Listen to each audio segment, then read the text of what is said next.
The probe failed on a Tuesday in '01 at the Galactic Council's Deep Range Watch Station, noticed for 11 minutes. That was not unusual.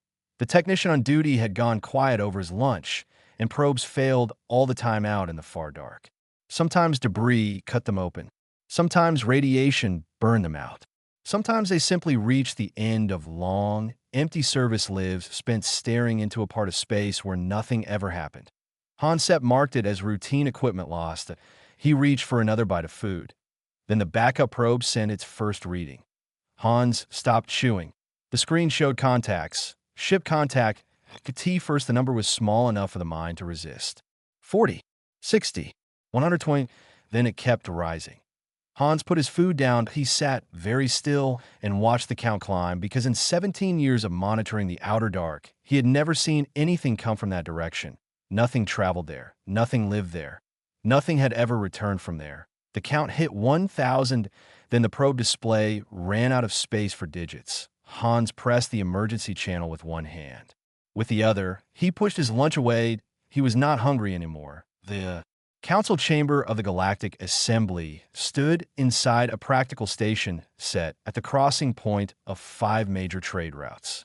It had been chosen 300 years earlier for one reason above all others. It offended no one that IT was not beautiful, that IT was not meant to be, that IT was the kind of place built for decisions, because decisions needed a room, and this room had worked well enough for 3 centuries. Delegate Pavu had spent 9 years inside it. He represented the interstitial worlds, a loose group of small planets and minor species whose main political value was usually numerical.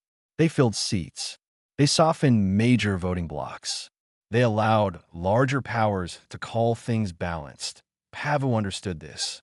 He had always understood it, that he was careful, patient, and very good at surviving in rooms where stronger people did what they wanted. For 9 years, that had been enough. That IT was not enough now. The main display showed a trajectory line beginning in the outer dark. IT was clean, IT was straight, and it pointed toward one place only: Valkyrie space, a small system. Quiet, unimportant by most political measures. Home to an old, gentle species known for medicines, records, and the careful work of rebuilding after decline. They had spent the last 3 centuries becoming smaller, poorer, and quieter under pressure that everyone in the chamber understood, and very few ever named directly.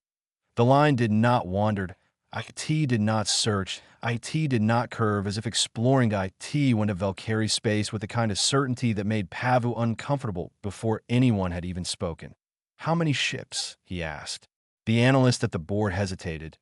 That hesitation was answer enough. "At least 4,000, she said at last. "We stopped getting reliable counts after that. The systems were not designed for fleet numbers of this scale. For 1,000, in '01 in the chamber moved for a moment. The largest fleet action in recorded galactic history had involved 312 ships during the Keth Dominion's war against the more collective 60 years earlier. That had been considered overwhelming force. This was not overwhelming force. This was something else. That a voice broke the silence from the far side of the room. "Who are they?" No one answered. The voice came again, louder this time. "Who are they?" That was Chancellor Rockthal of the Keth Dominion. That he was a large man, broad-shouldered, heavy with the kind of presence long rule creates. He had led the Dominion for 20 years. Questions usually ended with him. Uncertainty usually rearranged itself into something he could control. That he did not look like a man who enjoyed unanswered questions. "Hail them," he said. The council hailed the fleet. No response. They sent another hail on every standard frequency. Nothing. They used every major language in use among the assembly species. Nothing. They sent old trade forms that even dead civilizations had once recognized. Nothing. They sent mathematical greeting pulses any spacefaring people should understand. Still. Nothing. The fleet continued on course. Not fast. Not aggressive. Not hurried. IT moved with the calm of a tide that did not need anyone's permission to reach the shore. "Faulty receivers," Rockthal said. "Or migration convoy. A generation fleet, perhaps. Send an intercept and find out." Pavel looked at the display again. Looked at the line. Looked at where it ended. They're heading directly into Valkyrie space, he said. Rockthal did not look at him. Yes, we can all see that. They're not searching, Pavis said quietly. That made Rockthal look. So? Pavis studied the line. It was too exact, too clean, too confident. They already know where they are going, he said. Rockthal's expression hardened. Then we will learn why. Pavis said nothing after that, but he kept looking at the line. And the longer he looked at it, the less it resembled exploration. It looked like memory. On the Valkyrie homeworld, Elder Thessi sat alone in a ministry building most of the staff had quietly stopped using years ago. The building was still open. IT still had lights. IT still had old systems that worked if you treated them gently and gave them time. Thessi liked old systems. They lasted when people stopped paying attention. She watched the fleet approach on a screen older than many of the junior officials now serving in government.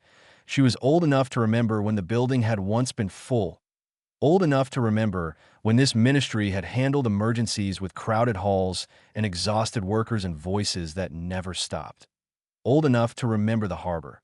She still called it that in her own mind, though it had never truly been a harbor. There had been no water. Only a wide flat plain at the edge of the third continent. 300 years ago, the plain had filled with ships, broken ships, leaking ships, ships patched with emergency sealant and desperation. And out of those ships had come people with hollow eyes and shaking hands and the stunned silence of those who had already survived too much to speak about it. There had been so many children. 40,000 people in all. The last of a species, or so everyone believed then. Thessi had been young. Barely more than a junior relief worker in the medical ministry. She had carried blankets to the plane every morning for 6 months. Blankets, as if blankets could matter against that kind of loss. She had never once felt she was doing enough, because there was no enough for 40,000 people who had watched their worlds die. Later, the Dominion came. Not once. First there had been words, questions, warnings, administrative pressure wrapped in official language. Then came the price, trade restrictions, resource quotas, supply delays, quiet punishments made to look lawful. The Keth Dominion had not forgiven the Valkyrie for offering sanctuary to a hunted people. And for a century, it had made sure the Valkyrie understood that mercy could be made expensive. The Valkyrie had paid, slowly, year after year, generation after generation. And still, no one had ever called it the wrong choice. Now Thessi sat in the quiet ministry building and watched a fleet approach from the same direction those broken ships had once disappeared into. Her hands rested on the desk, still, steady. She searched herself for fear and did not find it. She knew fear well. She had lived with it through the Dominion years. This feeling was older, deeper, something below language, something that belonged to memory before it belonged to thought. She did not name it. She only watched the fleet grow larger on the screen. The Keth Dominion sent 41 warships to intercept, not their full strength. Rockthal was too careful to show real alarm. But 41 Keth warships in formation still said what they were meant to say. We are authority here. You will identify yourselves. They moved into the Sharak corridor, a narrow lane of safe travel between two dense asteroid belts. It was the perfect place to force a meeting. The unknown fleet would have to slow, shift course, or answer to the council station. Pava watched the secondary display show the Dominion intercept group moving into position. He watched the contact signals converge. Then he watched the Keth signals stop. Not break up, not scatter, not distort, not jam. Stop, cleanly, completely, like a door had been shut. Around him, the chamber went silent. The 7th Armada is no longer responding, said the comm officer, and his voice had that flat sound people got when they were trying very hard not to let fear into it. What happened to them? Someone asked, and O1 answered. There are no debris readings, and O distress calls, and O weapon discharges, and O energy spikes, and O news signatures from the unknown fleet. 41 ships had simply ceased reporting, and the fleet kept moving. Same heading, same speed, same comm. Send another intercept, Rockthal said. His voice was steady, too steady. Pavu turned slightly. Chancellor. Rockthal cut him off without looking. No, that ended it. Pavel leaned back in his seat and watched the display. He had several thoughts. None of them were useful. None of them were comforting, and all of them led to the same place. Whatever this was, it had not arrived unprepared. 3 weeks after the fleet first appeared, it reached the border of Valkyrie's space. Then it stopped, exactly at the line, not drifting, not pausing in uncertainty. Holding position with perfect control, every ship fixed in place as if the border itself mattered. The fleet remained there for 6 hours. Then a transmission came. Text only to NO audio, NO visual, NO signature codes, NO diplomatic formatting, NO opening phrase recognized by standard interspecies protocol. Just a message written in a form of old Valkyrie, so ancient the translation systems took 11 minutes to process it. When the translation appeared on the chamber screen, no one spoke. The message was short: "We are here to settle accounts. Please advise where you would like us to begin." Pavel read it. Once, then again, then a third time. Across the chamber, Rockthal said, "Accounts? What accounts?" No one answered him. Pavel was looking at something else. The language, not simply Valkyrie, old Valkyrie, very old. The kind of form not used casually, not found by accident, not assembled in the moment by translation software. Someone had written that message long ago, not that hour, not that day, long ago, and then kept it, carried it, held it ready for exactly this moment. The weight of that hit him almost physically. The patience in it, the control, the certainty. Who writes a message and carries it across? 3 centuries of dark space waiting for the proper time to send it. Pavu sat down more slowly than he meant to. "Who are they?" Rockthal asked again. This time there was something new under the question. Not anger. Not yet, but the beginning of a crack in certainty. The answer did not come from the council analysts. IT did not come from Dominion Intelligence. That IT did not come from any major powered. IT came from the Valkyrie archives. That a young archivist on night duty had cross-referenced the old dialect against physical records not fully transferred into the modern system. It took her less than 40 minutes to find what mattered: the harbor intake manifest point 300 years old, stored partly on physical sheets. The record listed names, conditions, supply needs, and the numbers of those who had arrived. 1 entry read: species, human number of individuals, 40, 247 condition. Critical notes: survivors of extermination campaign conducted by the Keth Dominion Fleet, requesting sanctuary. Sanctuary granted. The archivist stared at the record for a long moment. Then she sent it upward as fast as the system allowed. When the information reached the chamber, the room made a sound Pavu had never heard before. Not shouting, not debate, something lower. The sound of a room full of people arriving at the same conclusion at the same time. Humans. Everyone knew the old story, or thought they did. A small species. A small cluster of worlds. Not powerful, not central. Destroyed 3 centuries earlier during Dominion expansion. The official history said they were gone. Gone into the dark. That was the phrase. Not followed. Not worth following. Not worth the fuel. Pavel looked up at the fleet on the main screen. 4,000 ships, at least. The system still could not count them properly. He thought about 40,000 survivors. He thought about 300 years. He thought about what a people might become in that much time if they had enough reason, enough pain, enough discipline, enough memory. He thought about the lost. 7th Armada, the front of the chamber. Chancellor Rockthal stood very still. "They are a dead species," he said. His voice was controlled, almost calm. "They have ships, more than expected. But no species returns from extinction with strength enough to challenge the major powers of this council." Pavu kept his own voice level. 41 Keth warships entered the Sharak corridor, he said. "We have heard nothing from them since." "A systems failure," Rockthal said. "From all 41 ships?" Pavu asked. "No signal. No debris. No emergency beacon. Nothing." No one in the chamber moved. Rockthal looked at the screen. The fleet waiting exactly at the Valkyrie border. The old language message still hanging on the secondary display. The polite line asking where to begin. He did not speak again. That night, there was no true darkness on the council station, only the scheduled dimming of corridor lights. Pavu stood alone at the viewport in his quarters and looked out at the stars.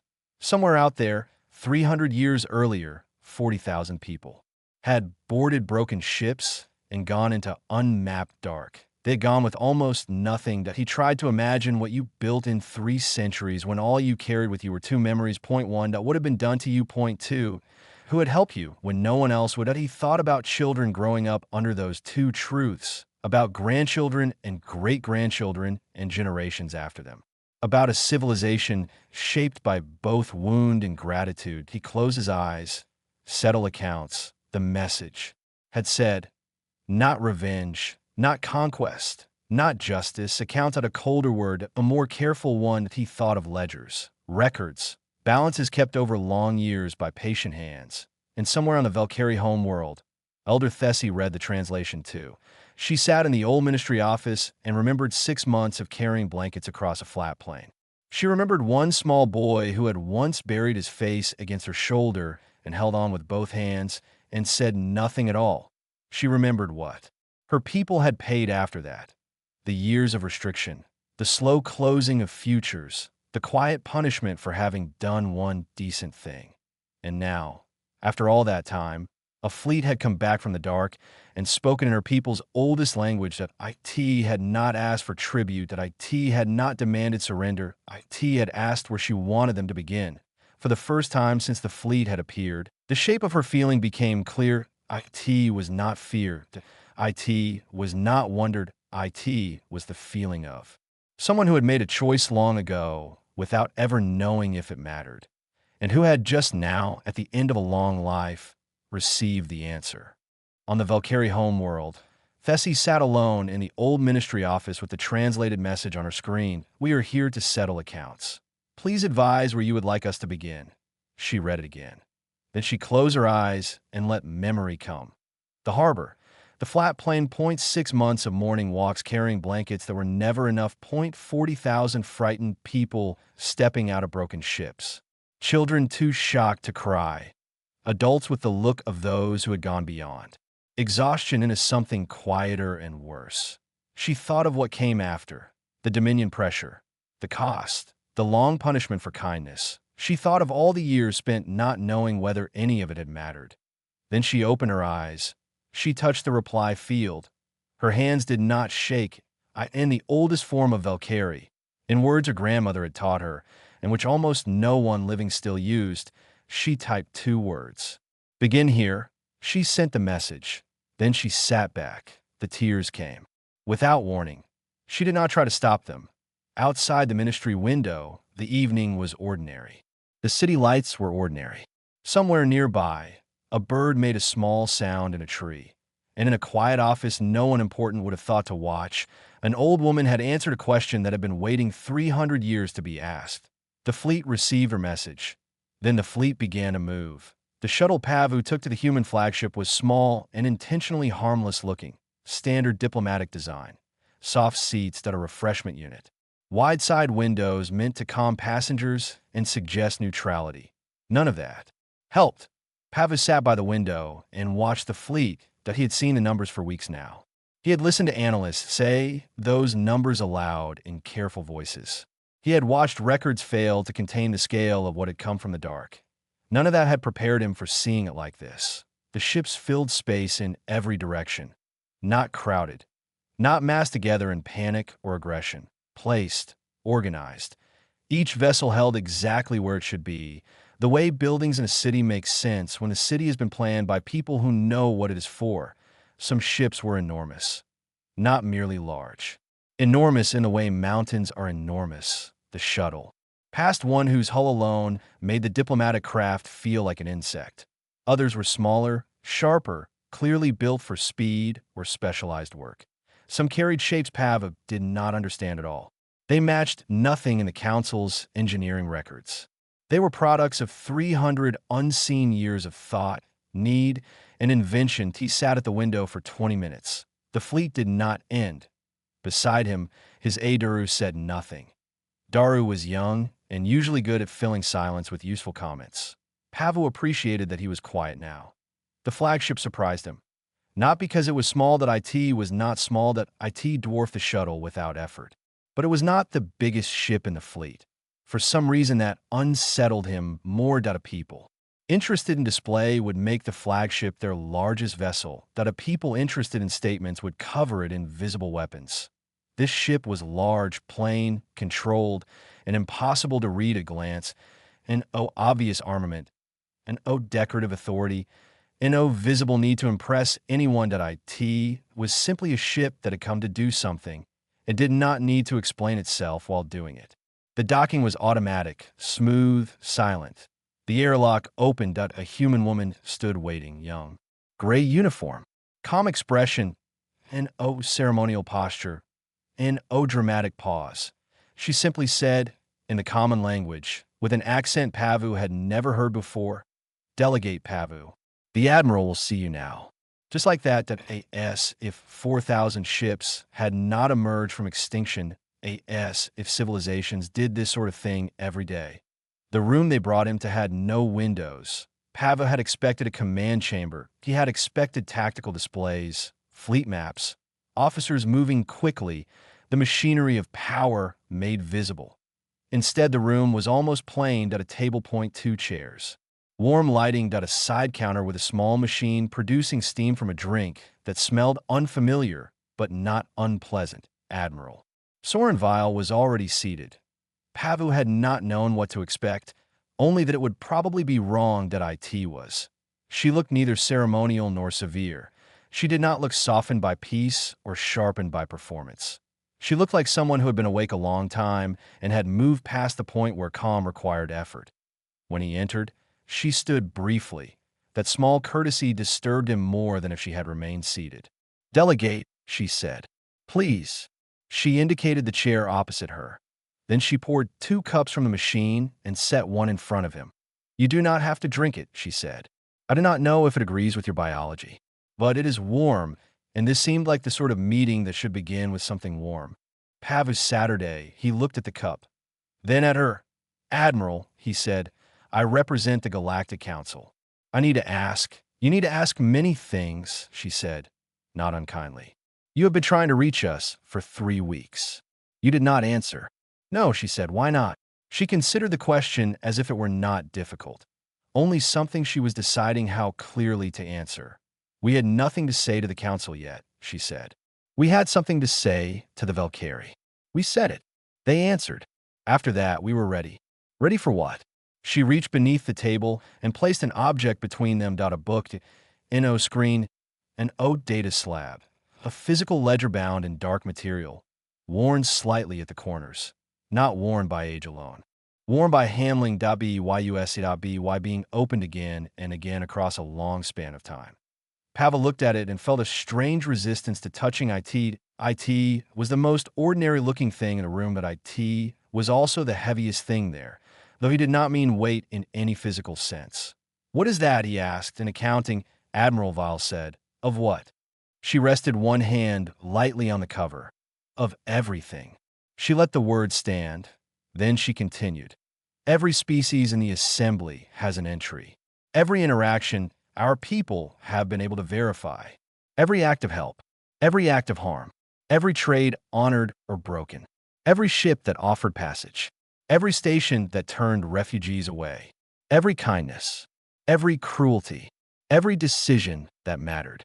She said it like weather, not with pride, not as a threat. Just as fact. Pavu stared at the ledger. "You have been watching us for 3 centuries, he said. "We have been recording," she corrected. "Watching makes it sound hidden. We were not hidden. We were simply gone where no one bothered to follow. We sent long-range observers into the deep dark." "Yes," she said. "Patient ones. They taught us useful things." Pavel looked up. She took a sip from her cup. "It is not difficult," she said, "to gather information about people who believe you no longer exist. They do not trouble themselves to hide from ghosts." The room was quiet. Pavu thought about the last 300 years of galactic history. All the wars, all the alliances, all the policies, all the casual cruelties and quiet acts of grace, all of it carried out in full sight of itself. And somewhere beyond known routes, somewhere in the dark, everyone had agreed not to think about, Someone had been writing it down, that he felt suddenly what it meant to discover you had been seen while living as though no one important was watching, that he looked at the ledger. Again, the Valkyrie entry, he said. What does it say? Vile opened the book. She turned to the first section without hesitation. Pavu could not read the human notation, but the structure was clear. Lines, dates, columns, totals. That at the bottom was a number, so large it was almost meaningless until explained. 40,000 survivors received sanctuary, Val said. 6 months of shelter, medical support, food, materials, administrative protection, local strain on Valkyrie infrastructure. Then the secondary losses. She turned the page, the Dominion response. Trade limits, resource extraction, economic pressure, development loss across the century that followed. Social cost, population cost, opportunity cost. Pavel looked up sharply. You counted what was done to them because they helped you. Yes. He sat very still. That is part of the debt, she said. If someone shelters you and suffers for it, then what they suffer in doing so belongs in the account. They gave that too. Pavel let that settle. He did not know what disturbed him more. The fairness of it, or the fact that almost no one else in the galaxy would ever have been careful enough to calculate such a thing. The Valkyrie entry is first, he said. Yes. Why? Because they are first, Val said. Because all the rest of this began with them.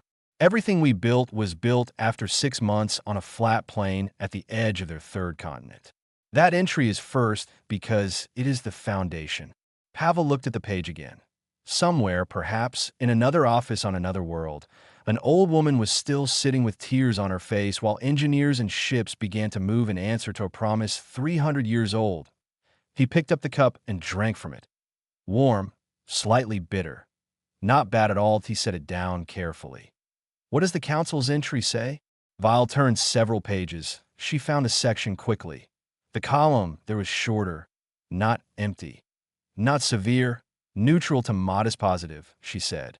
In the early years, several council authorities provided passage, delayed inspections, processed refugee movement slowly enough to create opportunity, asked fewer questions than they might have. Later, once Dominion pressure increased, those actions mostly stopped. I know why, Pavis said quietly. I know you do, she said. It is still in the ledger. He nodded. That, too, was fair. Fairness had a hard edge when recorded this cleanly. You are not here to harm the council, he said. We are not here to harm anyone, she answered.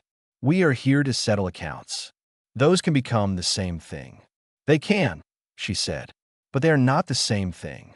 Pavu held her gaze. And the Keth Dominion's entry? She did not turn to it. Not yet. The Dominion's entry is in the back, she said. She picked up her cup again. There is a reason for that. Pavu thought of the 7th Armada, 41 ships, gone without debris, without signal, without noise. He did not ask her to open to the back. Some questions did not feel safer once answered.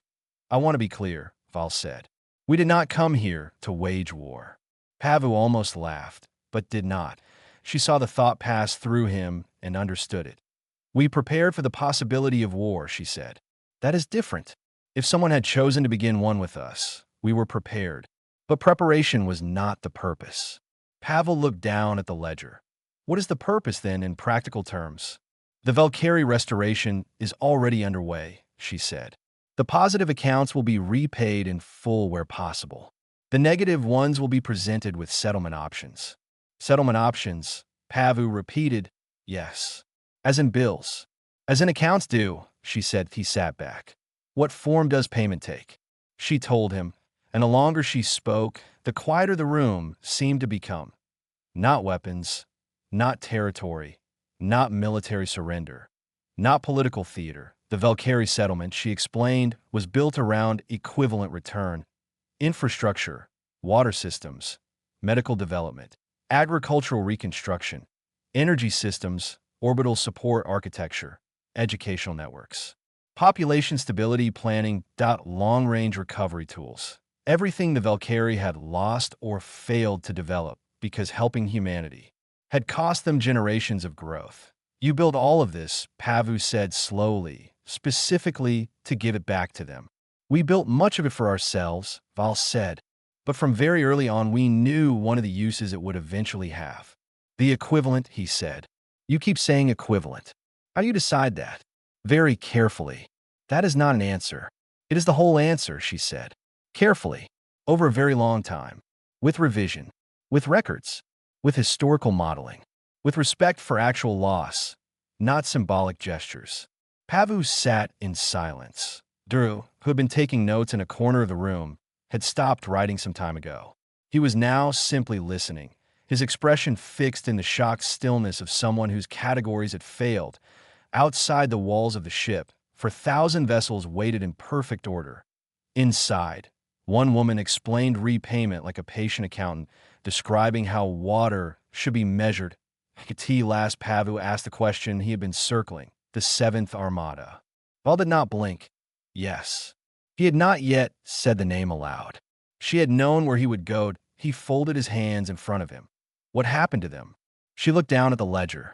The Rockville 7th Armada, she said. 41 vessels. They intercepted us in the Sherak corridor. Pava waited. We have logged it. That was all. Logged it. Nothing more. She did not say destroyed. She did not say captured.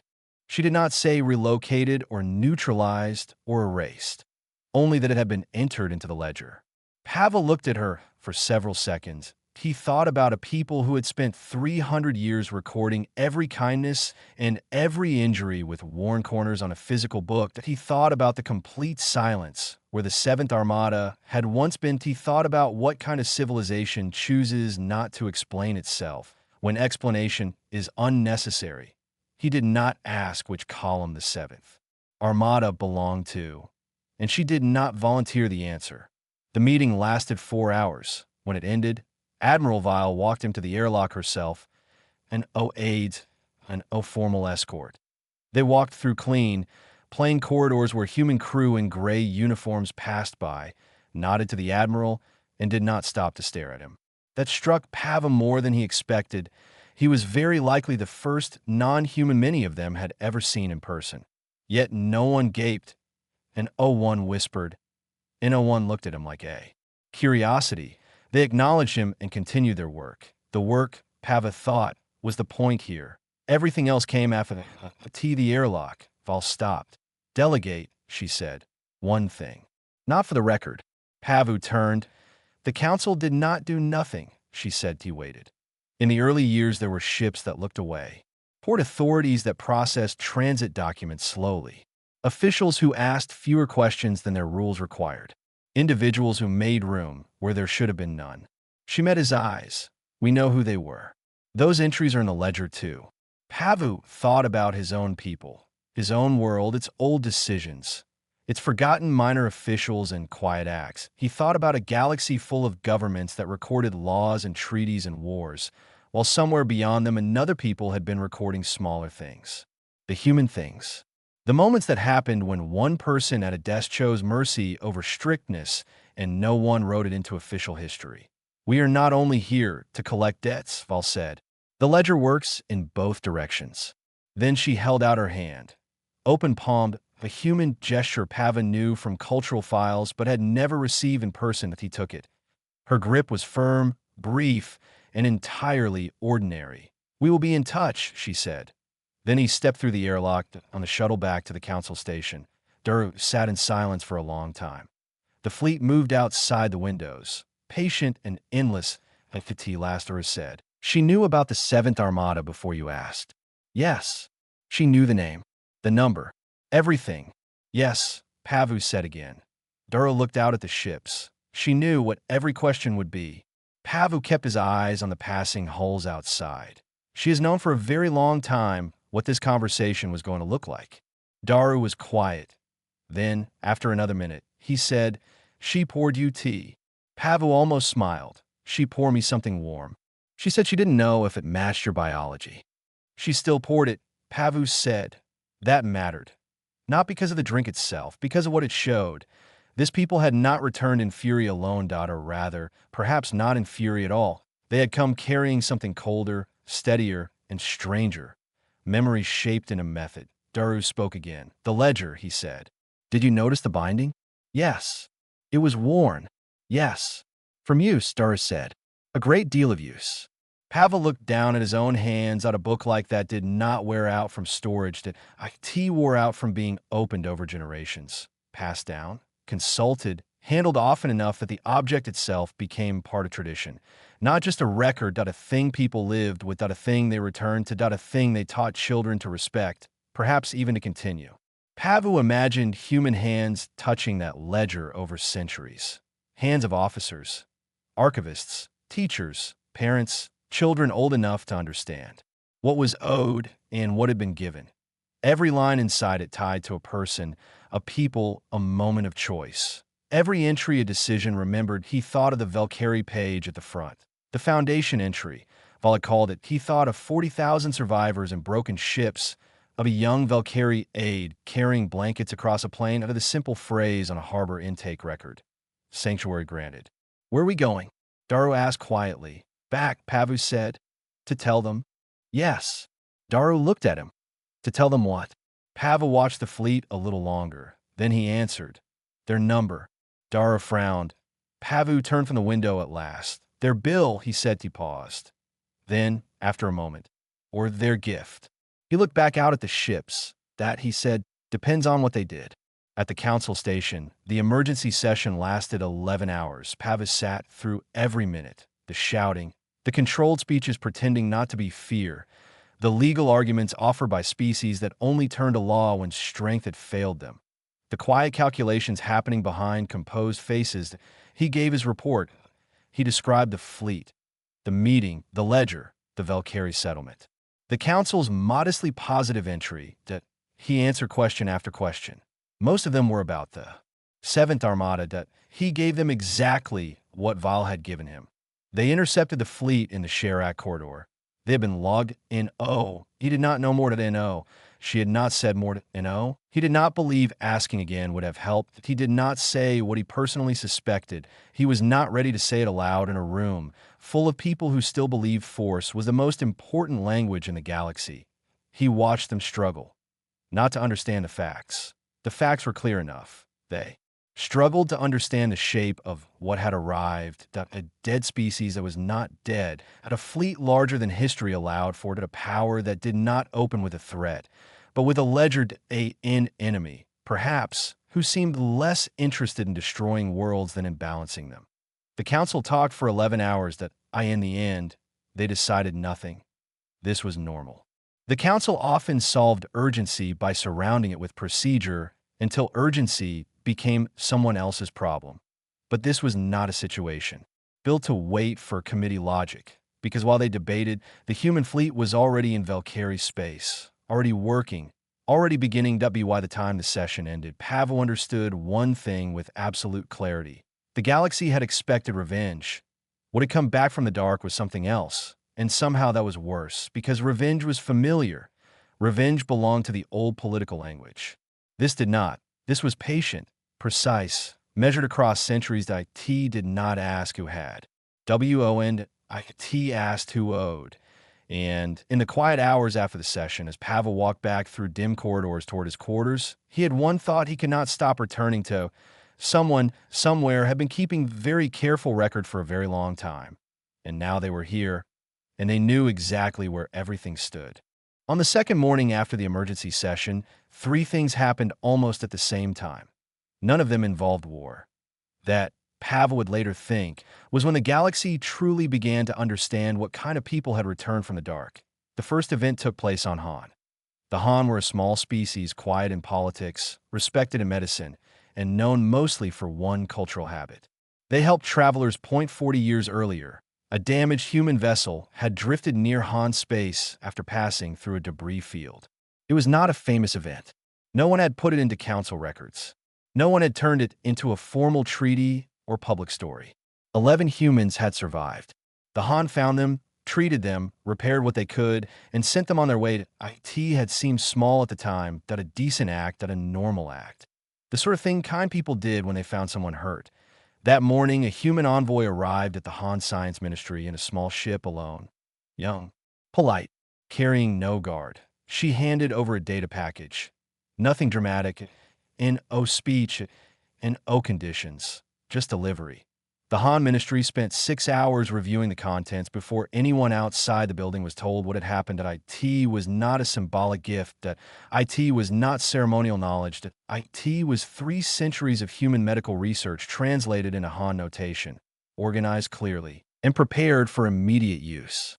Disease studies, treatment models, genetic work, deep biochemical mapping, fully usable solutions, not vague ideas.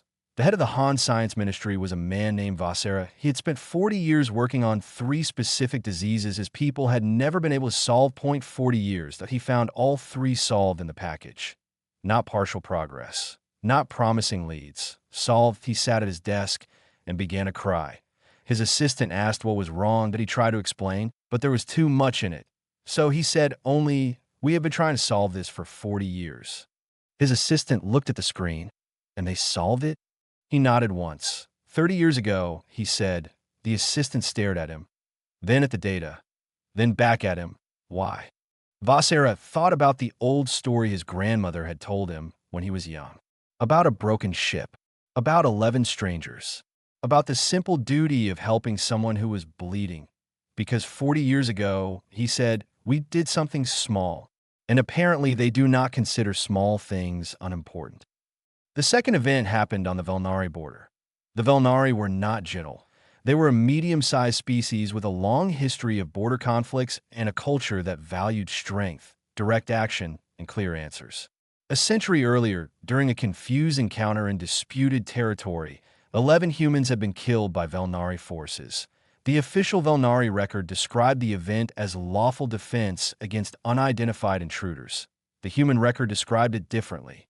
That morning, a human envoy arrived at the Velnari Border Council. She was calm, formal, very precise. She presented a sealed document. The council opened it. Inside was a bill, itemized, measured .11 separate entries for the 11 dead. Each account had been calculated individually. Direct harm, lost work, lost future contribution, family cost, mission cost, long-term impact. Then came a second section, the broader damage caused by the killings beyond the immediate loss. The bottom was a line. Proposed settlement options are as follows. The listed options were not impossible. That fact disturbed the council more than threats would have. Nothing in the bill was designed to humiliate them. Nothing required surrender or spectacle. The proposed settlements were things the Velnari could actually provide. Technology transfers, material compensation, coordinated labor, access agreements, specific actions with measurable value, fair options. That was the problem. The Border Council sat with the document for hours to be by the time the wider press learned of it. The council had still not issued a full statement. When reporters finally spoke to their spokesperson, she came out with the expression of someone who had spent too long staring at a thing she had not expected to respect. "We have received a document," she said. "We are reviewing our response." A reporter asked what the document contained. The spokesperson paused. Then she said, "It is fair." She did not elaborate. She turned and went back inside. That short statement spread faster than almost anything else that day, because fear of an enemy was one thing. Fear of an enemy who was fair was another. The third event became the most watched broadcast in galactic history. Vasera of Han gave a short interview to a small regional news service that IT was not one of the major networks, and no one expected it to matter. Vasera was not a politician. He was not good on camera. He stood in front of his work terminal and spoke in a plain, slightly unsteady voice for less than 5 minutes. He said that 40 years ago his people had helped a damaged ship. He said it had seemed small. He said that morning his ministry had received medical knowledge that would save lives. Many lives, and that the reason they had received it was that somewhere, someone had written down the fact that Han had once helped the injured, that he did not make a speech out of it. He did not reach for drama, that he simply said what had happened. That was why people believed him. The clip spread through the assembly networks in hours. Why evening it had been translated into every major language. By nightfall, almost the whole galaxy had seen the final moments of the broadcast. The part no one had planned and no editor would have chosen if it had not been real. Vasera finished speaking. Then he looked down at his desk, and he stood there breathing. That was all that NO performance, that NO slogan. Just the visible shock of a man realizing that 40 years of impossible work had been solved because someone had remembered a kindness his people barely thought history would keep. The galaxy watched him feel it.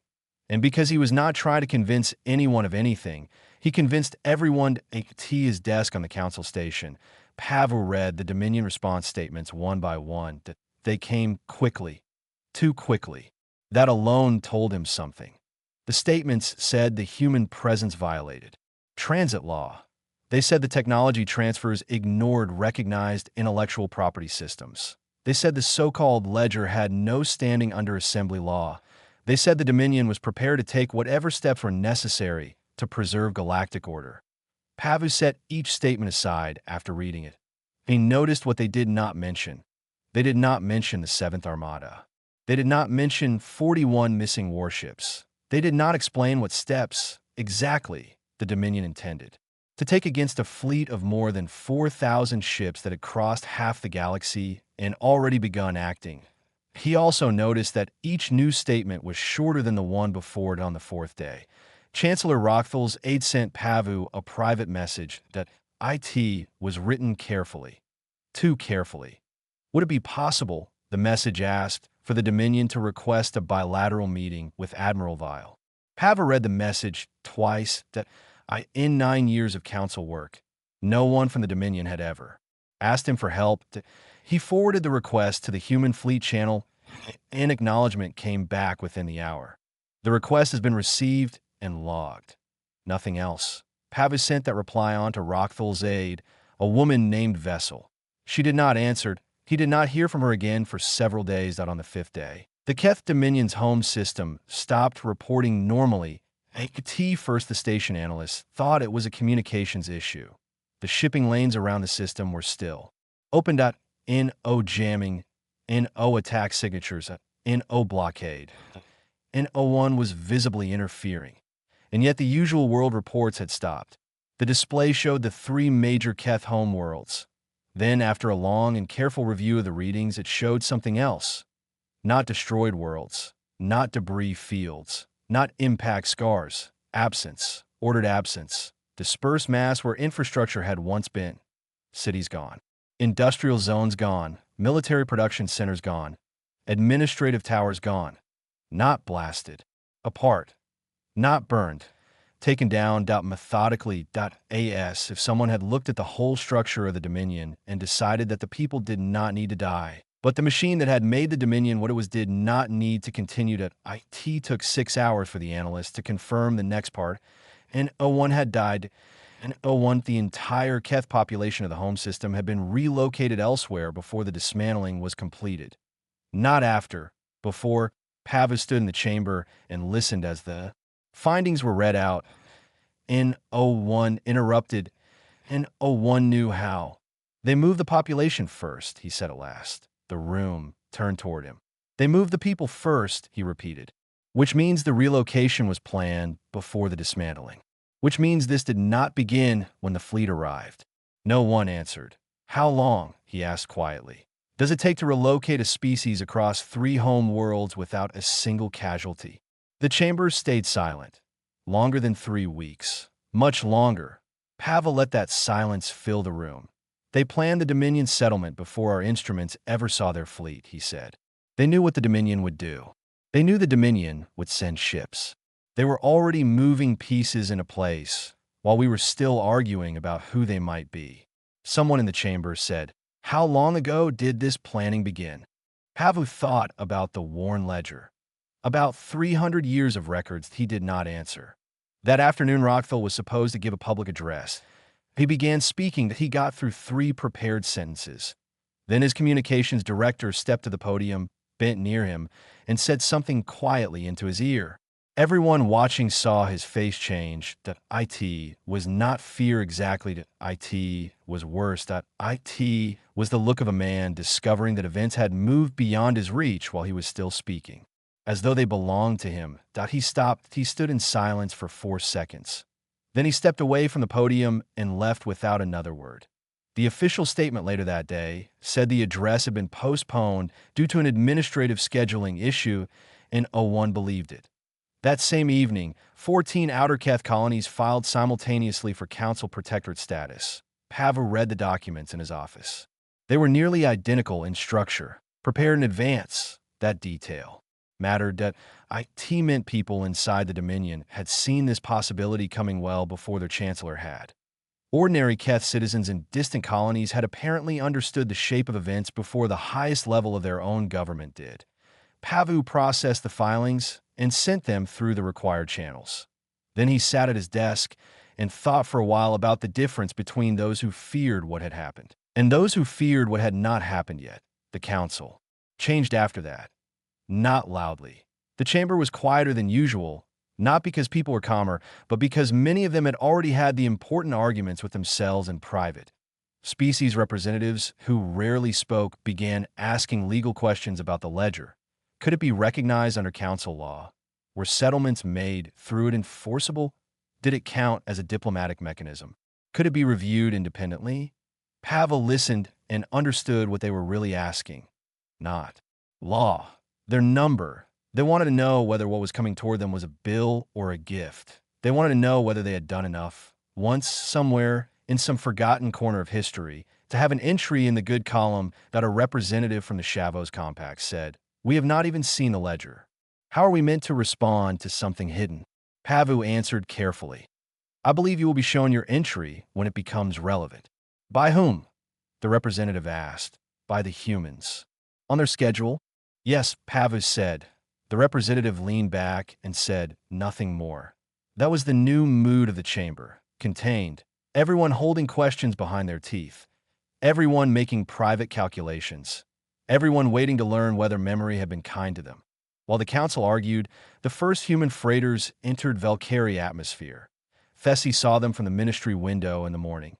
Not warships. That was obvious even from a distance. These ships were wide-bodied, heavy, built for carrying rather than striking. Hundreds of them crossed the sky in a slow, exact pattern, descending with such easy control that they looked less like separate vessels and more like one deliberate movement. The younger officials were in the main halls below, opening channels, drafting protocols, adjusting plans faster than plans wanted to be adjusted. Fessy did not join them. She stayed at the window. The freighters spread across the landscape. Each one moved toward a position already chosen, and searching, and delay, gotta know. Confusion. They knew where they were going before they entered the sky. That mattered to her. IT meant they had planned carefully. IT meant this was not a grand gesture made from emotion. That IT was work.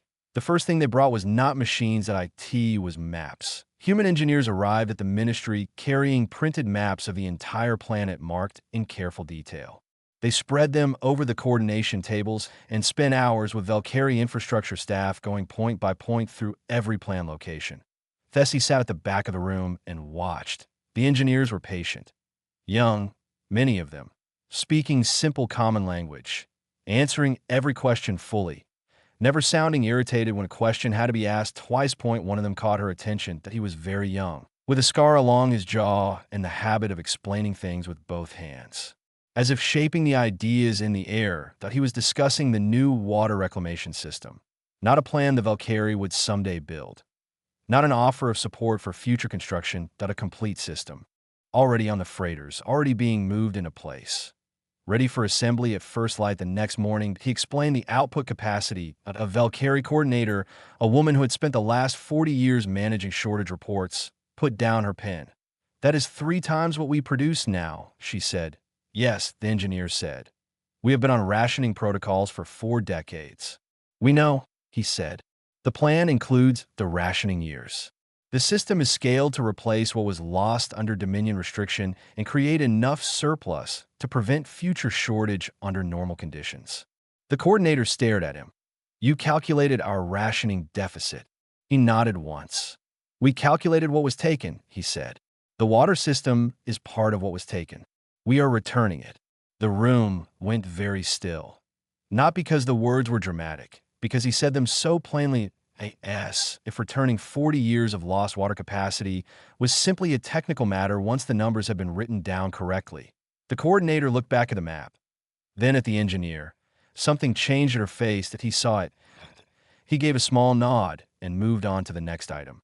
There was still much to explain. On the 8th day, Fessy discovered the school. She had been focused on the larger work, the terraforming arrays in the damaged south, the medical facilities opening in 3 cities at once, the orbital station assembling itself in sections with a speed that felt almost insulting to memory. The Valkyrie equivalent had taken 9 years to build. The human one rose in 11 days. She almost missed the school. It stood in a district of the capital that had never fully recovered from bombing decades earlier.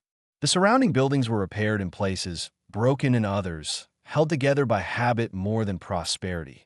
The school was small, correctly small, a neighborhood school, not a monument, not a gift built too large to be useful, just the right size for children. Rooms for learning, a yard for play, a place built by people who understood that restoration was not only measured in systems and stations and water output. Sometimes it was measured in where children would sit 10 years later. Fessy walked to it in the afternoon. A human construction worker was fixing a plaque beside the door. He stepped back as she approached. He did not speak. He seemed to know, without anyone telling him, that the moment belonged to her. He moved aside. The plaque was written in Old Valkyrie, the same ancient form the first transmission had used. The words were simple, from the children of the 40. Fessy looked at the plaque for a long time. The worker waited quietly. He did not hurry her. She reached out at last and touched the metal with 2 fingers. Just once. She had cried already, days earlier in the ministry office. This feeling was past crying. It was too wide for that. She stood there a moment longer. Then she turned and began walking back toward the ministry. There was more work to do. The irrigation systems were beginning the next morning. The placement charts needed review. The southern arrays would require local coordination. There was still so much to oversee. She walked back with her hands clasped behind her and her face calm and something moving in her chest too large for quick words. That was all right. Not everything important needed words right away. Some things needed time. Some things had already waited 300 years. Admiral Vile came to the Valkyrie home world on the 9th day. She came alone to NO guards, NO delegation, NO formal announcement sent ahead to fill the city with importance. That the small craft landed, and a single government aide brought her to the ministry. Fessy was waiting. They sat in a quiet room with 2 chairs, a low table, and a window that looked out over the southern district where the restoration work was spreading across damaged land. From this distance, the terraforming arrays looked like lines of light written carefully over old scars. Fessy had prepared real Valkyrie tea. The old way, slowly by hand. She poured it herself. Val took the cup in both hands and drank with the quiet attention of someone who understood that some small courtesies carried more weight than speeches. For a while, Saturday the room was not awkward. Both of them had lived long enough, in their own ways, to understand silence. Hey, tea last, Fessy said. Your people work very quickly. Val looked out the window. They want to, she said. Not because it is urgent, because they have wanted to do this for a very long time. How long? Vile considered the question. The Valkyrie restoration was the first major project we planned after our early survival period, she said. Once we had enough stability to think beyond the next year, this was where we began. Fessy looked at her. How long ago was that? About 270 years. Fessy sat with that. You have been planning this for 270 years. Planning and building, Val said, and revising. We learned more over time. Our capabilities changed. We wanted to return the correct thing, not just make a gesture. Outside the window, the lights moved slowly over broken ground. We wanted to return what was actually taken, Val said. Not a symbol, not a performance. The real loss. That takes time to calculate. Fessy thought about people in the dark, building generations of knowledge with a purpose older than most civilizations kept cleared at a careful debt, she thought, had received a careful answer. After a while she asked, the school. Val nodded once. Yes. Was that in the plan too? Yes. Fessy looked down at her tea. Where did the children of the 40,000 go after they left here? To deep space, Val said. We called it a reach. At first it was 6 worlds. We built there. 6 worlds, Fessy said. At first. How many now? Val took another sip of tea. More. It was not really an answer. Fessy understood that it was not meant to be. That number, whatever it was, would be given to the galaxy when the humans decided the galaxy was ready to hear it. She let that remain where it was. Then she asked the question that mattered more to her. Were you always coming back? Val looked toward the window for a long time before she answered. When we built our first ship, she said, we named it after your world. Fessy was very still. When we built our second ship, we named it after your capital city. She turned back from the window. After that, she said, it was never really a question. The room stayed quiet after that. Not empty quiet, settling quiet, the kind that comes after something important has been said plainly. Later they walked through the city together, not as part of ceremony, not to be seen. Val had simply asked if she could see the real city, not the restored zones, not the sites people prepared for formal visits, as Othesi showed her. They walked through the market district, where recovery had been partial and uneven. Small shops, repair patches that did not quite match the original stone.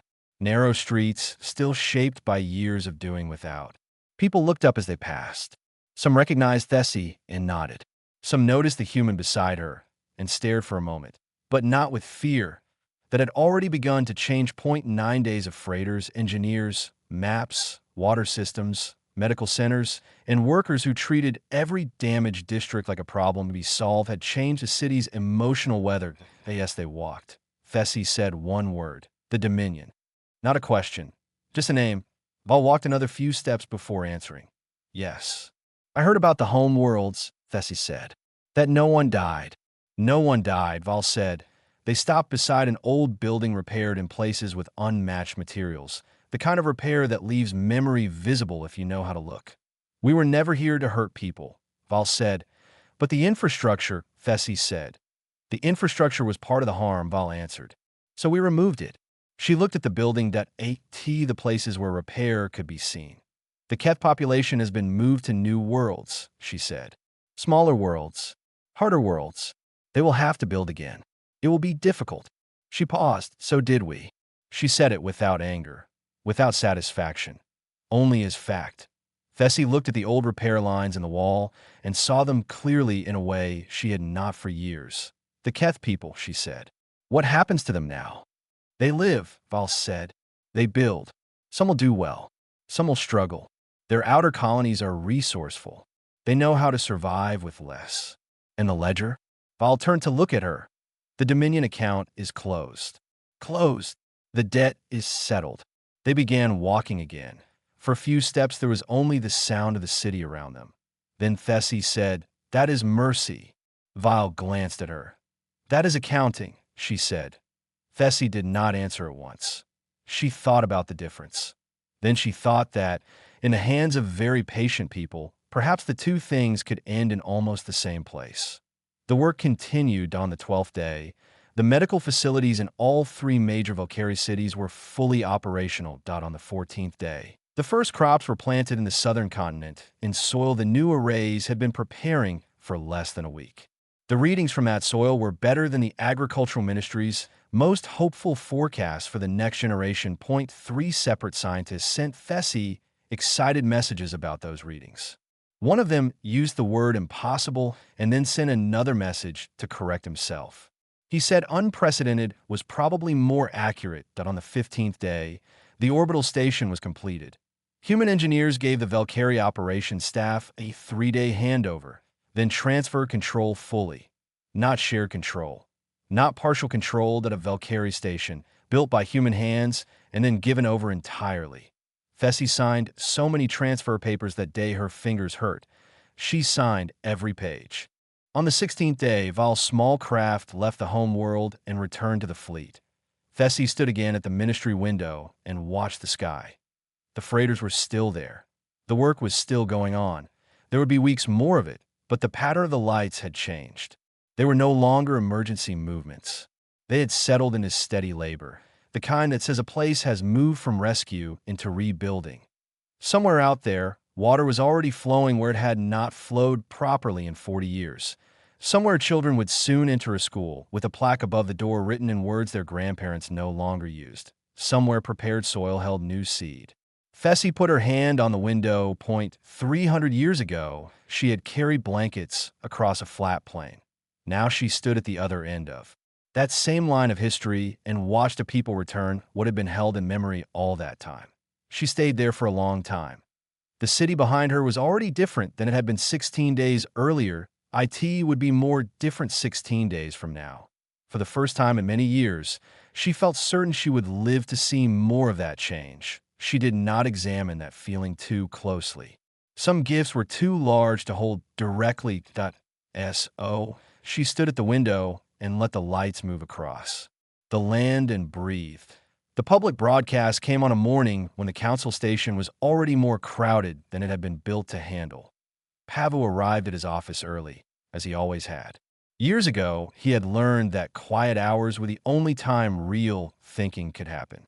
He made something warm from the small machine in the corner of his office, sat down, and began sorting through the messages waiting for him. He was on the third when the alert appeared on his secondary screen. Simultaneous multi-channel transmission received from human fleet. All species. All standard frequencies. Text format. He opened it.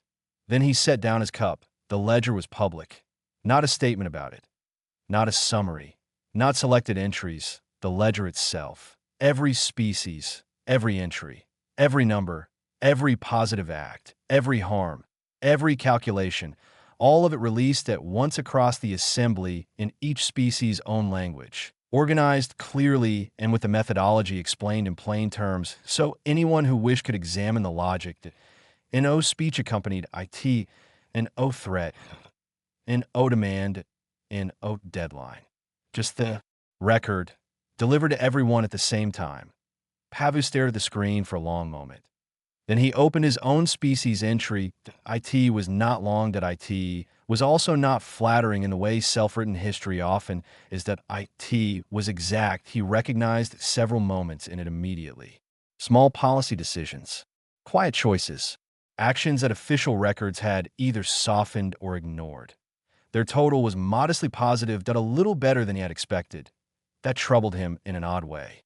It meant his world had done some good, and not even bothered to remember it properly. He thought about every representative on the station reading their own entry at that same moment, that he thought about all the private calculations starting behind closed office doors, all the species finding out whether history had been kind to them. The most powerful part of the broadcast was not the debt. That IT was the transparency. They could have kept it private. They had already begun positive repayments quietly. Han had received theirs. Others had too. Negative settlements had been delivered to the relevant species one by one. Making the whole thing public was a separate decision. Why? Pavis sat back in his chair and thought about IT.S. Oh, everyone knows. He realized that oh no species can quietly accept a gift and pretend later that it was random generosity. Oh no species can privately pay a debt and hide what it once did. The ledger cannot be dismissed as a political tool because the method is open for inspection. So history is no longer something each government gets to tell only about itself. His comm system began making noise on every channel. He let it continue for a while. He finished his drink. Then he opened 3 more entries before answering anyone. The council session that afternoon lasted 3 hours. Only 3. That was astonishing. Normally, such a thing would have required 11 or 20 or several days broken by formal delays. But once the ledger was public, the shape of the conversation changed, and O1 was asking what was in it anymore. Now they knew. The question was what to do with what they knew, and that turned out to have a much clearer answer. The Volnari settlement had already been signed that morning. 2 other species with negative entries submitted settlement responses before the session even began. Neither looked improvised. Both had clearly been worked on in private for some time. People had been preparing. The public release had only removed the last excuse for delay. At the end of the session, Pavu proposed that the council formally invite a human representative to address the assembly. The motion passed by a strong margin. He sent the invitation through the fleet communication channel. The reply came later the same day. The invitation has been received and logged. A response will be provided. Pavu read it twice. Not yes, not no. Log WY. Now he understood that this was how they spoke. Nothing said too early. Nothing promised before certainty. He added it to his notes and moved on. Far from the council station, on a quiet, neutral world near former Dominion space, a young woman named Mira watched the ledger broadcast alone in a small apartment above a gray city. She was 23. She worked in a records office. She was good at it. Her legal name was Mira Rockthal. For the last 3 years, she had not used it in public. She had used an ordinary name instead and built an ordinary life around it. She had been watching every report about the human return since the fleet first appeared. Not because she was curious in the ordinary way, because some things, when they arrive from history, arrive looking directly at you. The Dominion entry was near the back of the ledger. Long dense. She did not need to read all of it. She had grown up close enough to power to understand the shape of the number without reading every line beneath it. She looked at the total at the bottom. Then she closed the file and went to work. She worked her full shift. She filed records. She ate a plain meal in the office break room with two coworkers who also talked about the ledger in the careful, uncertain tone people use when the world has changed and they have not yet decided what they are allowed to say out loud. Then she went home. And that night, she finished a message she had begun 3 weeks earlier and rewritten several times. That IT was short. That IT asked one question. She sent it to the Public Human Fleet channel. She did not expect an answer. An acknowledgement came within the hour. Your message has been received. 3 days later, a second message arrived. Admiral Vile will meet with you at the following station, at the following time, if you are able.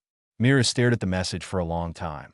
Then she booked passage. The station was small. A transit point more than a destination. IT had a viewing lounge with a long window looking out onto a quiet stretch of space. That was where Vile was waiting when Mira arrived.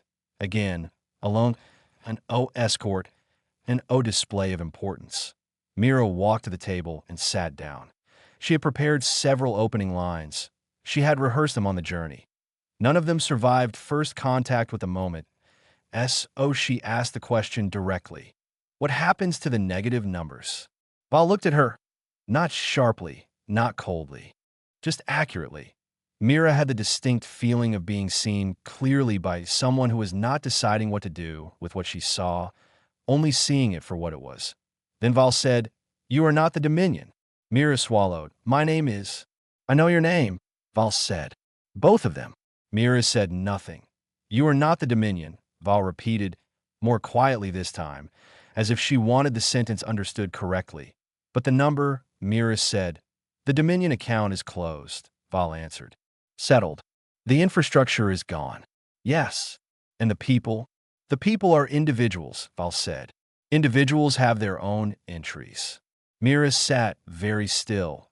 She had not expected that answer. Not because it was soft. IT was not soft. IT was simply exact. "Your entry," Val said, "is not your grandfather's entry." The words landed hard. Not comforting, not forgiving, not cruel either, just clear. Mira asked, "What is my entry?" Val's face changed only a little, but enough to show she had expected that question too. "For 3 years," she said, "you have been building a different life under a different name. You work in a records office. The people there think of you as reliable. They think you keep good records. They think you are generous with food when you bring it. They think you are ordinary." Mira did not ask how the Admiral knew that. At this point, asking how felt childish. The humans knew things that was already established. "What happens to the negative numbers?" Mira asked again, but more quietly now. Val folded her hands on the table. "Numbers change," she said. That was all. No promise, no comfort wrapped around IT, no easy redemption. Just truth. Mira sat with IT. IT was the least reassuring reassurance she had ever heard, and yet it left a door open. "What does that mean in practice?" she asked. "It means the ledger is alive," Val said. "New entries are made every day. Old entries are revised when circumstances change. It is not a sentence. It is a record." Then she stood. She was preparing to leave. Mira heard herself ask one more question. "Why did you agree to meet me?" Val paused. "Because you asked," she said. "That is all." "You asked honestly," Val said. "Not to negotiate. Not to excuse. Not to trade. You asked because you needed to know." She looked at Mira for a moment longer. "We answer honest questions when we can." Then she left. Mira remained in the viewing lounge for a long time after that, looking out at quiet space and thinking about records, about names, about ordinary choices, and about the terrible, fragile possibility contained in three simple words: numbers change. Pavu was standing at the viewport in his quarters when the formal council integration proposal for humanity was completed. IT had taken 6 weeks, 0.6 weeks, since the fleet first appeared, 0.6 weeks, since the ledger went public, 0.6 weeks. Since the Valkyrie rebuilding had begun and the galaxy had shifted from fear into something more complicated. The proposal was thorough: council membership, seats, rights, obligations, that a framework built by the best legal and diplomatic minds the Assembly had. The kind of document that would normally take a year, this one had taken 6 weeks. Pavu had helped write it. He thought it was fair that he sent it. The human reply came the same day. The proposal has been received. We will consider it. Pavu read the message and looked back out at the stars. He thought of a ledger with worn corners, of a message in a dead dialect carried 300 years, of a fleet that had stopped exactly at a border and waited 6 hours for permission to move 1 meter forward. They would answer when they chose. Patience, he had learned, was not weakness to them. It was method. He filed the reply and waited. 3 weeks after the council sent its membership proposal, a small story moved through the general news channels. First, it did not look important. The Han Space Authority reported that a dim outer-edge star, one they had watched with concern for 40 years, had finally stabilized. For decades, the star had shown irregular patterns. It had never been close enough to threaten Han worlds, but it had remained on every long-term monitoring list because no one liked what it might become. Now the strange readings were gone. The official explanation was cautious and ordinary. Natural stellar correction, an uncommon but not impossible development. Most people would have stopped there, but later that same day, an independent astrophysicist posted a quiet response. She was not dramatic. She did not accuse anyone of anything. She simply pointed out that the new readings did not look natural. They looked managed, carefully managed. The star had not merely calmed on its own. The patterns suggested intervention, controlled work, precision on a scale that would have required deep understanding, long planning, and the kind of engineering capacity no one had believed any hidden civilization possessed. At the end of her analysis, the scientist added one final note. The Han, she said, had 40 years earlier helped 11 injured humans. After that, the story spread. Not because it was loud, because it fit. Because the galaxy had begun to understand that the ledger did not end where the obvious gifts ended. If humanity had spent centuries preparing proper repayment, then who knew how much had already been done quietly, years before the fleet appeared, placed carefully into the world, and left there waiting to be discovered. Pavu read the report at his office and said nothing. He thought about what it meant to stabilize a star, how many years it would take, how far ahead you would need to think. That he thought about the Han medical data package too, and what it implied. Not just advanced medicine, but centuries of respectful study of Han biology carried out at a distance, carefully enough to solve problems the Han themselves had not solved. Because if you meant to repay a people properly, you had to know what would matter to them. Not what looked impressive. What would matter? Pavel leaned back in his chair and looked at the ceiling. What else, he wondered, had already been done? What quiet repairs had been moving through the galaxy for decades without anyone noticing, because no one had been looking for hands they thought no longer existed? He was no longer sure whether the thought frightened him, that he was beginning to think it did something else. That evening he stood again at the viewport in his quarters. The human fleet had changed position over the last 6 weeks. The IT was no longer concentrated around Valkyrie space. The Valkyrie war continued, but it no longer needed every ship. Now the fleet was spread across the lanes between systems, along trade corridors, through stretches of dark space where the Assembly had never had reason to maintain a serious presence. The ships did not block traffic. They did not claim territory. They did not demand inspection rights or impose military order.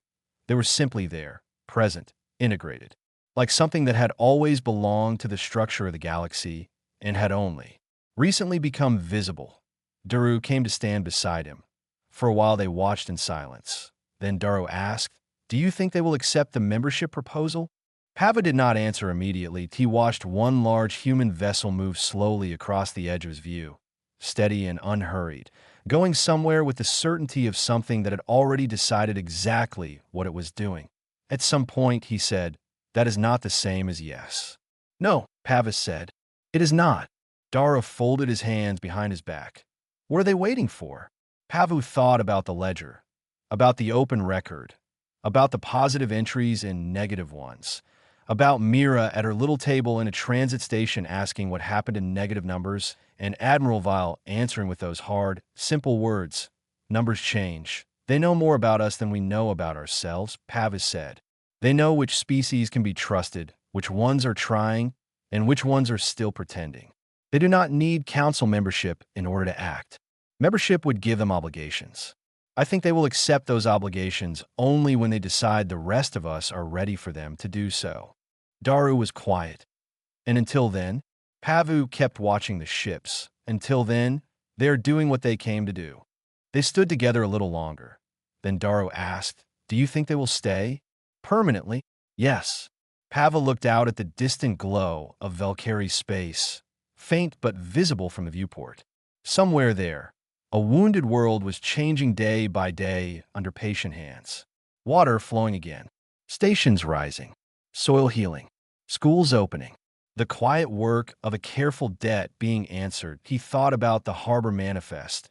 Sanctuary granted point 300 years old. Point one simple act recorded by tired hands. He thought about a fleet that had arrived at the Valkyrie border and stopped exactly there, waiting to be invited before moving forward even 1 meter.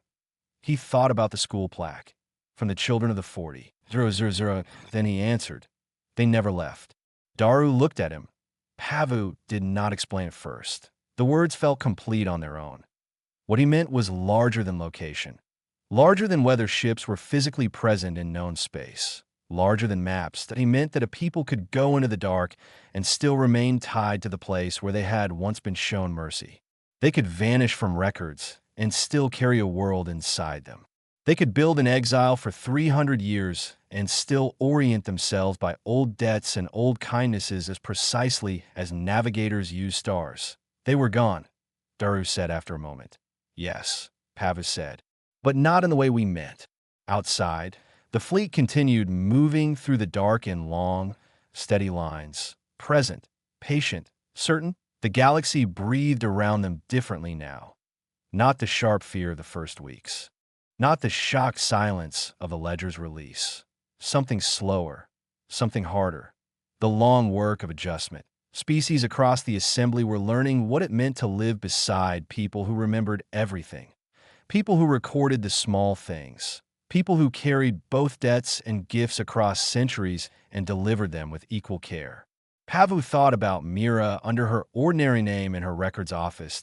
He thought about Thessie at her window, watching lights move across restored land. He thought about Vasera with 40 years of impossible medical work suddenly answered. He thought about the worn ledger, its softened binding, its corners shaped by generations of hands. The galaxy, he thought, had expected vengeance. What came back from the dark was more difficult than vengeance. Vengeance was familiar. You could defend against vengeance. You could understand it. You could answer with force and call the matter balanced. This was different. Humanity had returned with something for which the galaxy had no ready category. A reckoning that was also gratitude. A judgment that was also repair. An accounting that did not ask how to make things even, only how to make them right. That was the part no one had prepared for. Not what they did. What they were. He stayed at the viewport until the corridor lights dimmed behind him. Outside, the ships moved between stars. Steady. Distributed as if they had all the time in the world. Perhaps after 300 years, they did. Months later, on a cool morning in the Valkyrie capital, Elder Thessie walked slowly through the southern district with one hand resting on a polished walking cane she rarely needed, but had begun to carry anyway. The city around her was no longer the city she had known for most of her life. It was still itself. That mattered. The human work had not replaced the Valkyrie world with some foreign design. It had restored what had been cut away. It had filled absences, strengthened old structures. Return possibilities that had once been stolen so gradually that many had forgotten they had been stolen at all. Children passed her in school clothes. Not many at first. More every week. She passed water lines newly laid beneath streets that had once known rationing. She passed a medical transport unit moving quietly toward one of the new clinics. She passed a market where sellers argued over prices with the casual energy of people beginning to trust in tomorrow again. Trust, that was one of the quietest changes, the hardest to measure. The most important, she reached the school in the rebuilt district and stood for a while outside the door beneath the plaque. From the children of the 40,000, she touched the plaque again with 2 fingers, just as she had the first day. Then she went inside. There were sounds now, children's. Voices, lessons, movement, the ordinary noise of futures beginning. For 300 years, she thought the answer had been moving toward them. Not quickly, not loudly, patiently. Through generations, through labor, through memory held without waste, that a young teacher recognized her and came over, smiling, asking if she wanted to see the new reading room. Thessie said, "Why, yes." Yes, they walked. She thought of the human admiral saying, "We wanted to return the correct thing." That had seemed a cold sentence when she first heard it. Now she understood its warmth. Only people who cared deeply would spend centuries making sure they answered correctly. The council did eventually receive a reply to its membership proposal that IT came without ceremony, as so many important human communications did at a text transmission. Clear, simple, humanity would accept observer status first. Not full membership. Not yet. They would attend, they would listen, they would speak when needed. Formal integration, the message said, would be considered again after a sufficient period of demonstrated mutual reliability. Some species were insulted. Some were relieved. Pavu, reading the message at his desk, found that he was neither. He understood it. Membership was not a gift to be grabbed quickly. That IT was a promise of shared burden, and humanity had become, above all else, a people who took promises seriously. The observer delegation arrived a month later, in spectacle, in grand uniforms, in dramatic speech. Point 3. Representatives. Precise. Point 1 of them, to Pava's private surprise, was Admiral Vile. She entered the chamber the first day and took her assigned place with the composure of someone stepping into a room she had already measured long ago. People watched her, and of course they did. But after a few sessions, the watching changed. She did not dominate. She did not threaten. She did not offer hidden warnings and soft words. She simply spoke with exactness when exactness was needed, remained silent when silence was better, and treated procedure with the same patient seriousness humans seemed to bring to everything else that IT unsettled people at first. Then, slowly, it began to steady them. The galaxy was learning, little by little, what it meant to share space with a civilization that had survived by being careful. Some species paid their negative balances. Some resisted at first and paid later. Some saw their modest positive entries and felt relief so strong it looked almost like grief. A few discovered that old actions they had long forgotten had been remembered in more detail than they remembered them themselves. And every day, somewhere, new entries went into the ledger. Pava knew that now. The record was alive, not frozen. Not closed except where accounts had truly been settled. He found himself thinking about that more often than he expected. Not only as warning, as possibility. Numbers change. Years later, when younger delegates who had been children during the return began asking him what it felt like in those first days, Pavu found that the answer was never simple, that he could tell them about the probe. About Hans Sepp staring at a screen that ran out of room for digits, he could tell them about the vanished Seventh Armada, about Rockthul's face at the podium, about Vassara standing before a camera, trying and failing not to cry. He could tell them about the ledger, about reading his own species' entry and seeing, perhaps for the first time, a history that had not been softened for comfort. He could tell them about the human ships spread between stars like punctuation marks in a language the galaxy was only beginning to learn. But what he usually said was this: "We thought they were coming back to punish us. Some of them were. Most of them weren't. They came back to remember us accurately." The younger delegates rarely understood at once. That was all right. Some truths took time. Some truths needed history behind them before they made full sense. And if the last few years had taught the galaxy anything, it was that time, used properly, could become one of the most powerful tools a people possessed. That on his last evening before retirement, Pavu stood one final time at the viewport in his quarters. The lights in the corridor behind him dimmed in their usual cycle. Outside, ships moved. Through the dark, human ships among them. Council ships, trade vessels, medical ships. Quiet traffic crossing a galaxy that had not become perfect, not even close, but had become more careful, more aware, perhaps in some places, more decent. He thought again of the harbor manifest. Sanctuary granted, a small line, a small act. Point one decision made in exhaustion and mercy on a flat plane 300 years before. That he thought of what it had grown into. Not an empire, not revenge. A return. A gift carried properly. Across time. A record kept faithfully enough that even the smallest kindness could find its way home. Outside, the ships moved patiently between the stars, present, steady, remembering, and for a long time, Pavu stood in the dim light and watched them.